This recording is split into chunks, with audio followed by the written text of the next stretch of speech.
बूढ़ी विधवा माँ का कठोर फैसला।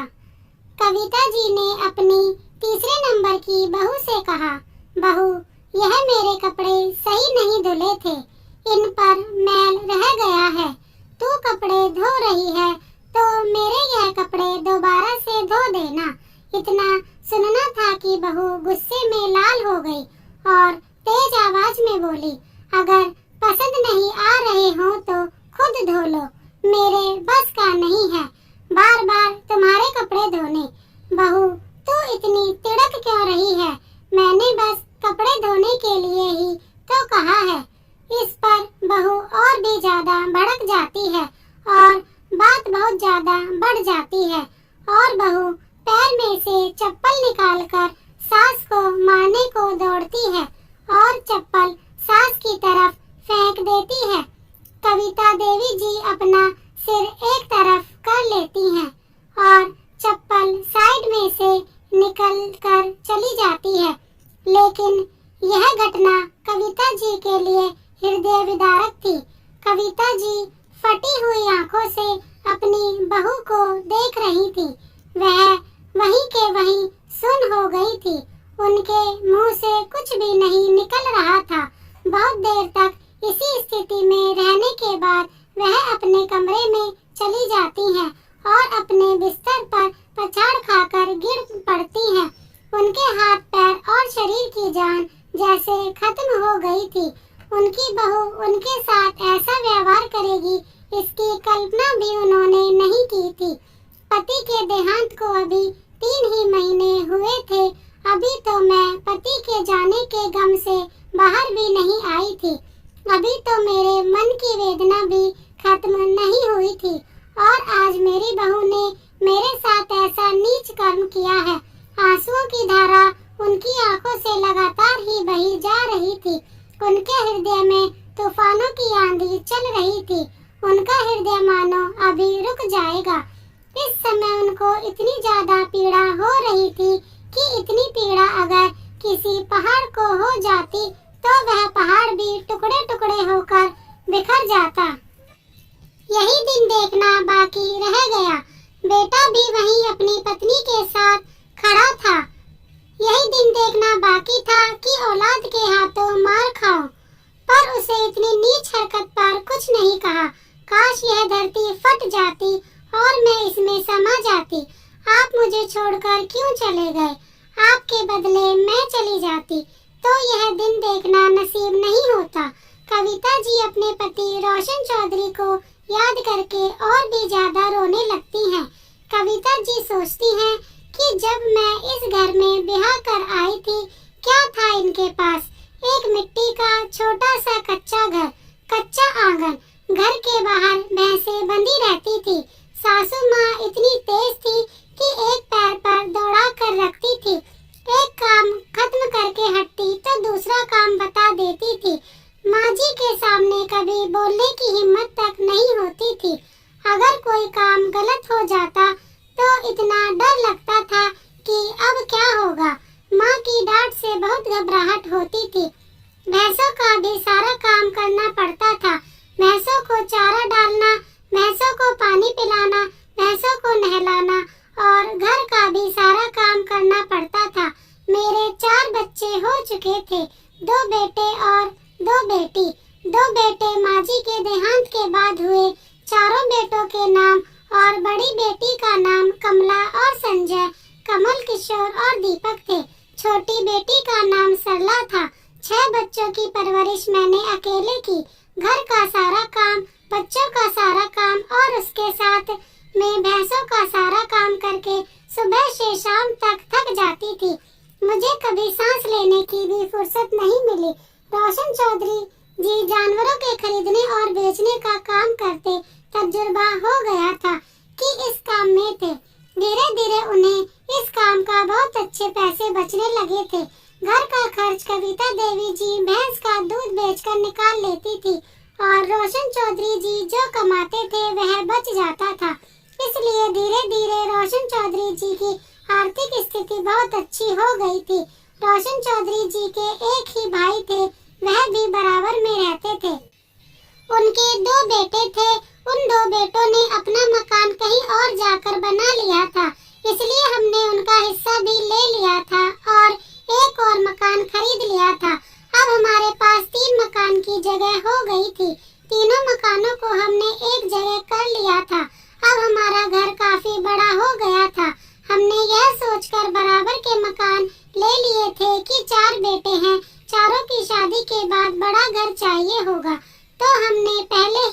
इंतजाम कर लिया था। 2 कमरे एक तरफ और 2 कमरे एक तरफ बनाकर बीच में बरामदा बनाया था और सामने हमने अपना कमरा बनाया था। चारों कमरे अच्छे खासे बड़े बनाए थे और एक एक कमरा एक एक बेटे को दे दिया था। रोशन चौधरी जी ने भी बहुत मेहनत की, पाई जोड़ी और एक 10 बीघे का आम का बाग खरीद लिया था और थोड़ी सी जमीन भी ले ली थी। चौधरी जी का घर में बहुत रोब था। उनके आगे कोई भी लड़का नहीं बोल सकता था। जो चौधरी साहब ने कह दिया घर में वही होता था। कविता देवी भी स्वभाव से सख्त मिजाज की औरत थी, लेकिन अंदर से उनका हृदय बहुत कोमल था। धीरे धीरे करके उन्होंने अपने चारों बेटों की शादी और दोनों बेटियों की शादी भी कर दी थी। दोनों बेटियां सुखी संपन्न परिवार में गई थी। उनकी दोनों बेटियां अपने ससुराल में बहुत सुखी थीं। उनकी बेटियों को ससुराल में किसी भी प्रकार की कोई कमी ना थी। कविता देवी जी की चारों बहुएं उनका हर कहना मानती थी। घर का सारा काम कविता देवी जी की देखरेख में होता था। किसको क्या देना है और किस से क्या लेना है, यह सभी काम कविता देवी जी ही देखती थी। सब कुछ ठीक चल रहा था। चारों बच्चे आज्ञाकारी थे, बहुएं भी आज्ञाकारी थी। रोशन चौधरी जी भी भले चंगे थे, उन्हें कोई बीमारी भी नहीं थी। बस अचानक सीने में दर्द उठा और 10 मिनट के अंदर ही उनकी देह ने प्राण त्याग दिए और हम बस देखते रह गए। हम कुछ भी ना कर सके। चौधरी साहब क्या गए, घर की रौनक ही चली गई। सारी जिंदगी मेहनत करके तिनका तिनका जोड़ जोड़ कर अपने वह सब बिगड़ चुकी थी। चारों बच्चे, घर की जो व्यवस्था हमने बनाई थी, अब तक जो आज्ञाकारी थे वे अपनी मनमानी करने लगे थे। बहुएं भी अब कहना नहीं मानती थी, अपनी मन मर्जी चलाने लगी थी और आज तो हद ही हो गई थी। किशोर की पत्नी ने तो आज हाथ ही उठा दिया था। जब से मैं इस घर में ब्याह के आई थी तब से मैंने क्या नहीं सहा, मैंने क्या नहीं किया इस घर के लिए, इन बच्चों के लिए। कितनी मेहनत की मैंने इस घर को बनाने में, और आज मेरे ही घर में मेरा अपमान किया जा रहा है। यह दर्द, यह तकलीफ मैं कैसे सहूं? मेरे हृदय में अंगार दहक रहे हैं जिसे दुनिया का कोई भी सागर नहीं बुझा सकता। अपने मन की वेदना को मैं कैसे शांत करूं? यही सोचते सोचते कविता देवी जी पूरी रात रोती रहती हैं। उनकी आंखें रोते रोते सूज गई थी। उन्हें किसी तरह करार नहीं आ रहा था। दिन से शाम, शाम से रात और रात से सुबह हो गई थी, लेकिन कोई सा बेटा बहू उनके पास नहीं आया था। इस बात की उन्हें और भी ज्यादा तकलीफ हो रही थी। उन्होंने अपने आंसू साफ किए और खड़ी हुई और एक बैग लिया उसमें उन्होंने अपने कुछ कपड़े रखे, जमीन, बाग और घर के कागजात रखे। जितना कैश उनके पास था और जेवर उनके पास था अपने बैग में रखे और अपने घर से निकल पड़ी। जब वह घर से बैग लेकर जा रही थी तो किसी बेटे और बहू ने उन्हें रोकने की कोशिश तक नहीं की। कविता जी घर से सामान लेकर निकल तो चुकी थी, किंतु उनके हृदय में अनेक प्रकार की दुविधा ने जन्म ले लिया था, क्योंकि जब से कविता जी इस घर में बहू बनकर आई थी तब से कभी भी ऐसे सामान के साथ मायके नहीं गई थी। ससुराल की जिम्मेदारियों ने कविता जी को इस कदर बांध दिया था, कभी ऐसी नौबत ही नहीं आई थी कि सामान लेकर मायके जाना पड़े। आधे दिन या एक रात के लिए अपने मायके जाती थी और लौट आती थी। अब उनके हृदय में यह दुविधा भी थी, किंतु जाना तो था ही। बहुत साहस के साथ घर में कदम रखा कि सामने ही खाट पर भाई विराजमान थे, हुक्का पी रहे थे। कविता जी को देखा तो चौंक गए और कहने लगे, बहन। भाई भाभी को उत्तर दिया, क्या दूंगी? वे दोनों प्रश्न जरूर करेंगे कि ऐसे अचानक कैसे आना हुआ। यही सोचते सोचते कविता अपने माँ के द्वार पहुँच जाती है। अंदर जाने की हिम्मत न होती। कविता, तुम आज ऐसे अचानक, सब कुशल मंगल तो है ना बहन? तभी भाभी भी अंदर से आई और अपनी ननद को देखकर प्रसन्न हो गई। अरे दीदी, आप कितना अच्छा लग रहा है आपको देखकर। दीदी आइए ना, अंदर आइए, आप तो वहीं खड़ी हो गई हैं। हाँ हाँ बहन, अंदर आओ। कविता जी ने अपना सामान एक तरफ रखा और दूसरी खाट पर वहीं बैठ गई। भाभी ने कविता को जल पिलाया, फिर भोजन लेने चली गई। कविता जी के चेहरे पर परेशानी का साया था, जो कि साफ साफ दिखाई पड़ रहा था। कविता जी के भाई ने प्रश्न किया, कविता बहन क्या बात है? मैंने तुम्हें कभी ऐसे आते हुए नहीं देखा और ना ही कभी तुम इतने सामान के साथ आई हो। सब कुशल मंगल तो है ना? कोई बात तो नहीं है ना? कविता जी के भाई सोमनाथ चौधरी ने विचार पूर्वक प्रश्न किया। नहीं नहीं भाई, ऐसी कोई बात नहीं है। तुम तो जानते हो भाई, चौधरी जी के जाने के बाद मैं किस तरह संभली हूँ। उनके रहते किसी भी दिन घर में मायूसी नहीं पसरी।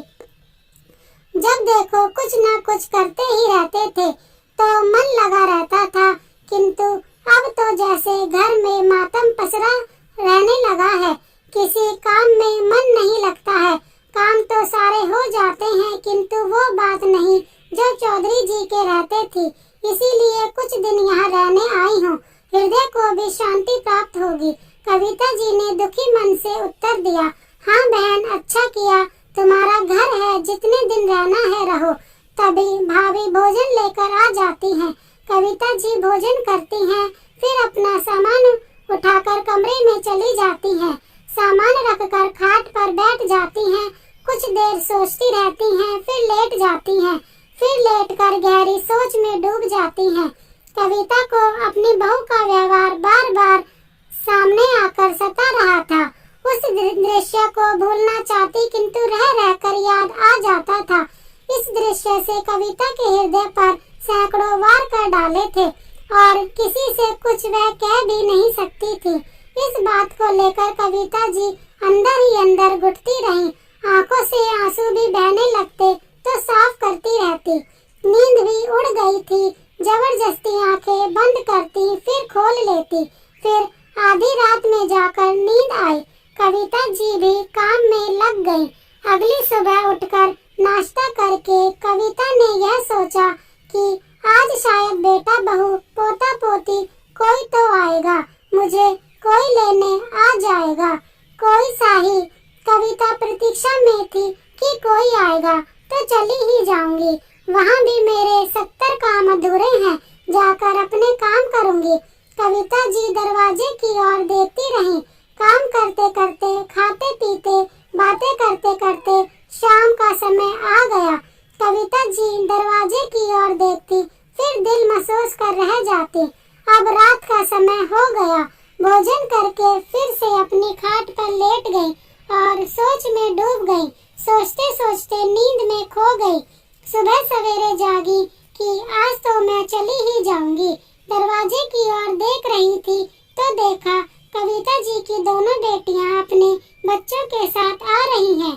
कविता जी के चेहरे को मुस्कान ने छू लिया। सब बच्चे कविता जी के गले लग गए। कविता जी की बड़ी बेटी का बेटा गौरव और छोटी बेटी की बेटी रूबी कविता जी की जान थे। गौरव और रूबी अपनी नानी से बहुत प्यार करते थे। गौरव और रूबी कविता जी की सेवा करते थकते नहीं थे और अपनी नानी को बहुत हंसाते थे। जब रात हुई तो सबने बहुत गप्पे मारे। कविता जी बच्चों के साथ अपने सारे दुख दर्द भूल गई। कविता जी की दोनों बेटियां भी अपनी मां पर जान देती थी। जब उन्हें पता चला कि मां मामा को लेकर वहां आ गई और अपनी मां के घर आई है, तो अपने अपने बच्चों के साथ खूब बातें की और उनकी सेवा की। 2 दिन रहने के बाद सब चले गए। गौरव और रूबी का जाने का मन नहीं था, किंतु दोनों की परीक्षा चल रही थी। गौरव बीएससी और रूबी इंटर में थी, इसीलिए जाना पड़ा। सबके जाने के बाद कविता जी के चेहरे पर फिर से मायूसी ने पहरा दे डाला। बेटियों के बच्चे थे तो कविता जी को कुछ भी सोचने का मौका नहीं मिला, किंतु अब कविता जी फिर से सोचने लगी कि मुझे लेने तो अब तक कोई भी नहीं आया है। क्या मैं किसी को याद नहीं?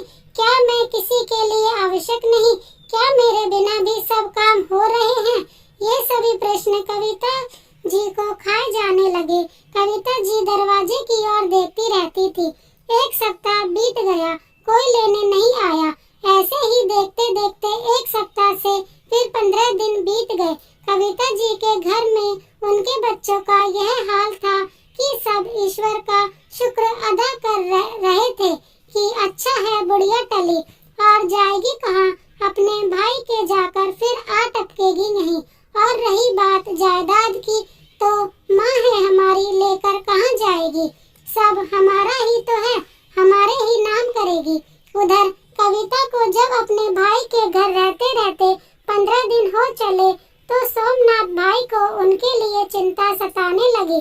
सोमनाथ भाई ने अपनी पत्नी से भी इस बारे में वार्तालाप की कि भाभी भी चिंता व्यक्त करने लगी। सोमनाथ भाई बहुत ही सज्जन व्यक्ति थे, दयालु समझदार व्यक्ति थे। सोमनाथ भाई की पत्नी भी संस्कारी महिला थी। दोनों को यह चिंता सताने लगी कि ऐसे ही आई थी और 15 दिन बीत चुके, सब कुशल है ना? तो सोमनाथ भाई ने कविता जी से इस बारे में वार्तालाप की तो कविता जी ने अपने भाई को सब बता दिया। सोमनाथ भाई ने कविता जी को सांत्वना दी और उन्हें समझाने लगे कि कोई नहीं आया तो तुम स्वयं चली जाओ, वे सब तुम्हारे बच्चे हैं, तुम्हारी अपनी औलाद है, अपना घर संभालो। वे सब तुमसे डर रहे होंगे, तुम्हारे आने की प्रतीक्षा कर रहे होंगे। कविता जी की आंखों से आंसू बहने लगे और कहने लगी कि भाई, मैंने तुमसे सारी बात नहीं बताई, लेकिन अब मुझसे और सहा नहीं जाता। अब मुझे अपना हृदय तुम्हारे सामने खोलकर रखना ही पड़ेगा। सोमनाथ भाई चौंक जाते हैं और कविता के कंधे पर हाथ रखते हैं। कविता जी अपने भाई सोमनाथ को अपनी बहू का व्यवहार बता देती हैं। सोमनाथ भाई अपनी बहन को सांत्वना देते हैं और चुप करते हैं और समझाते हैं। कविता जी कहती हैं कि मैंने सोचा था कि मुझे कोई न कोई लेने आ ही जाएगा, लेकिन ये ना सोचा था कि कोई भी नहीं आएगा। किसी ने आकर झूठ को भी अपनी माँ की सुध ना ली, किसी को भी मेरी याद ना आई, किसी को भी मेरी आवश्यकता नहीं। कविता जी का कलेजा फटकर मुंह में आ रहा था। कविता जी का हृदय तेज गति में दौड़ रहा था। कविता जी कहती हैं, जो पीड़ा मैंने अपने बच्चों के जन्म के समय भी ना सही, वो आज सह रही हूँ। इतनी पीड़ा मैंने अपने जीवन में इतने कष्टों में भी ना सही, जो आज एक साथ सह रही हूँ। मेरे 4 लड़के हैं, चारों में से किसी की भी प्रिय ना बन सकी, चारों में से किसी का हृदय ना तड़पा अपनी माँ के लिए। बहुएं तो बहुएं हैं, अपने चारों बेटे अपने ना हो सके तो किसी से क्या कहना। एक भी अपनी माँ की सुध लेता तो हृदय को करार आ जाता, लेकिन अब क्या करूँ मैं, मेरे ईश्वर तू ही बता।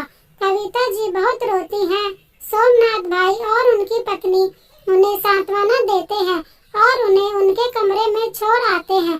बाहर आकर सोमनाथ भाई अपनी पत्नी से कहते हैं कि अभी उसे सो लेने दो, कल तक ठीक हो जाएगी, और कहकर अपने कमरे में चले जाते हैं।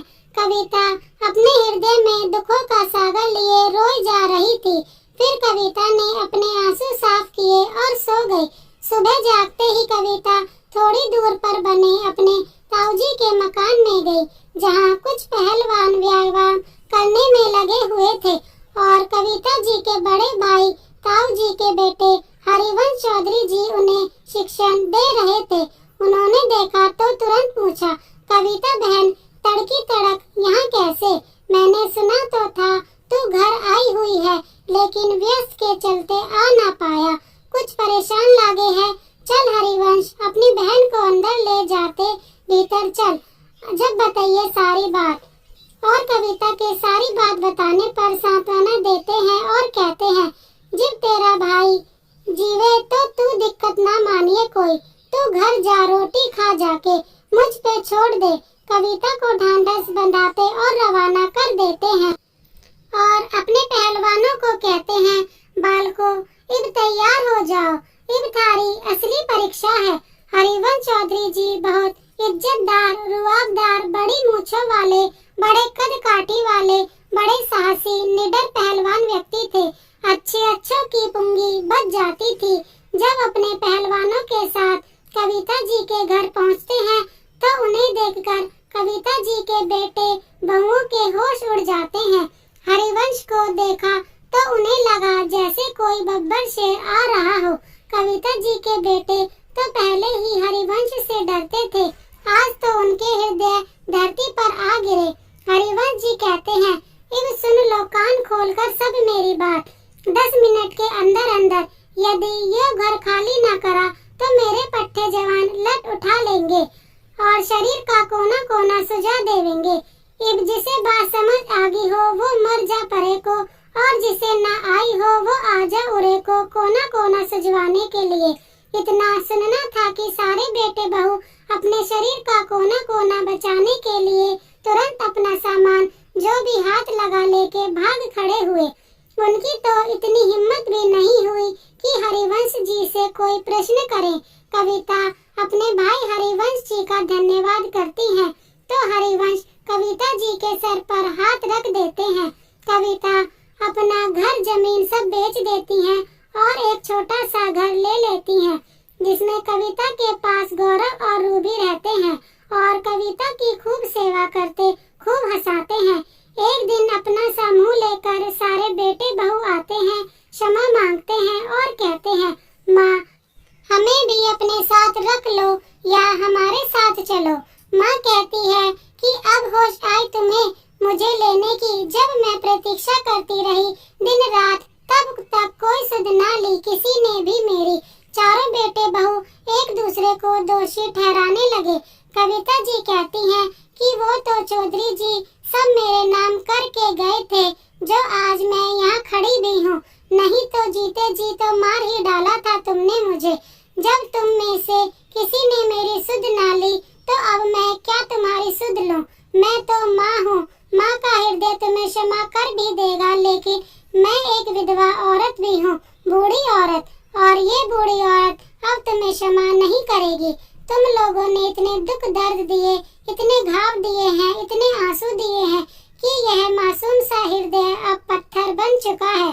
जो मैंने दर्द सहे उसका बदला तुम कभी भी नहीं उतार सकते, इसलिए तुम्हारी यही सजा है।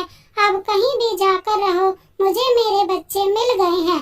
गौरव और रूबी मेरे बच्चे हैं और इन्हीं के नाम मैंने अपनी जायदाद कर दी है। चारों बेटों को सदमा लग जाता है और बच्चों की तरह रोने लगते हैं।